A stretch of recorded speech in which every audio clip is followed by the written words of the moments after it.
Tripura Info News Update. ADC নির্বাচনের দিন যতই ঘনিয়ে আসছে ততই তিপ্রামথা দল তাদের নির্বাচনী প্রচার আরও জোরদার করছে। রাজ্যের ২৮টি আসন জুড়ে জোরকদমে প্রচার চালিয়ে দলটি বিভিন্ন এলাকায় প্রার্থীদের সমর্থনে মিছিল ও সভা করছে।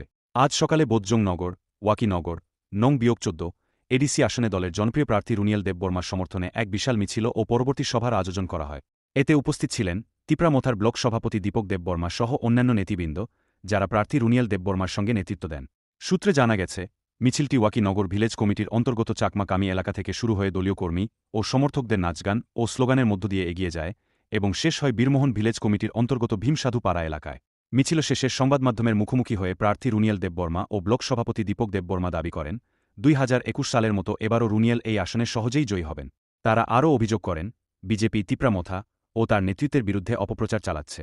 পাশাপাশি বিজেপি নেতৃত্বাধীন রাজ্য সরকার এডিসিকে প্রাপ্য তহবিল সহ অন্যান্য গুরুত্বপূর্ণ বিষয় থেকে বঞ্চিত করছে বলেও তারা অভিযোগ তোলেন। তারা জানান, আগামী 12 এপ্রিলের নির্বাচনে আদিবাসী জনগণ সব আসনে জয়ী করে বিজেপিকে উপযুক্ত জবাব দেবে।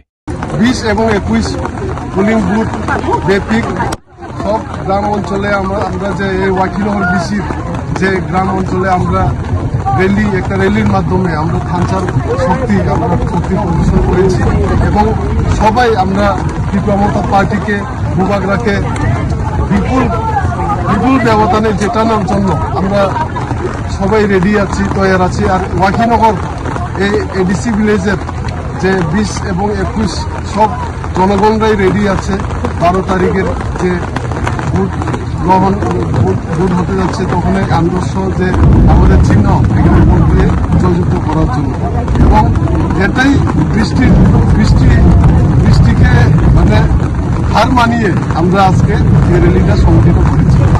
কোথায় থেকে স্টার্ট করেছি? আমাদের চাকমা কামি পাড়া থেকে এখন কৃষ্ণমন্দির।